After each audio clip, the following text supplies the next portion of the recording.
Hero Vijay దేవరకొండను ED అధికారులు విచారిస్తున్నారు. Betting apps promotion కేసులో ED విచారణకు ఇవాళ ఉదయం విజయ్ దేవరకొండ హాజరయ్యారు.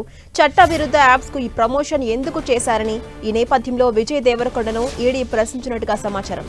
మనీ లాండరింగ్ కోణాల్లో ఈడీ విచారిస్తున్నట్టుగా తెలుస్తోంది. బెట్టింగ్ యాప్ల నుంచి తీసుకున్న నగదు, కమిషన్లపై ఈడీ అధికారులు ఆరా తీస్తున్నట్టుగా సమాచారం. ఈ కేసుకు సంబంధించి అధికారులు పలు ప్రశ్నలు అడుగుతున్నట్టుగా తెలుస్తోంది. అలాగే విజయ్ దేవరకొండ స్టేట్మెంట్ ను అధికారులు రికార్డ్ చేస్తున్నారు. ఇక ఈ నెల 11న రానా, 13న విచారణకు హాజరు కావాలని మంచు లక్ష్మికి నోటీసులు పంపించింది ఈడీ. ఇప్పటికే ఇదే కేసులో ప్రకాష్ రాజ్ ను కూడా విచారించింది.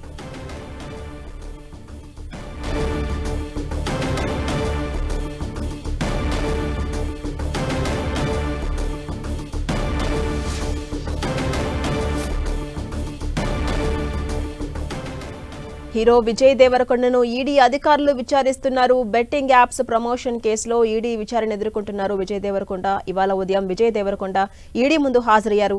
చట్ట విరుద్ధ యాప్స్ కు ప్రమోషన్ ఎందుకు చేశారని ఈ సందర్భంగా విజయ్ దేవరకొండను ఈడీ ప్రశ్నించినట్టుగా సమాచారం.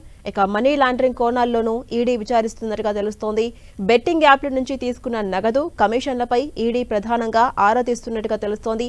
ఈ కేసుకు సంబంధించి అధికారులు పలు ప్రశ్నలు అడుగుతున్నట్టుగా తెలుస్తోంది. అలాగే విజయ్ దేవరకొండ స్టేట్మెంట్ ను అధికారులు రికార్డ్ చేస్తున్నారు. ఇక ఈ నెల 11న రానా విచారణకు హాజరు కాబోతున్నారు. 13న విచారణకు హాజరు కావాలని మంచు లక్ష్మికి నోటీసులు పంపించింది ఈడీ. ఇప్పటికే ఇదే కేసులో ప్రకాష్ రాజ్ ను కూడా విచారించింది ఈడీ.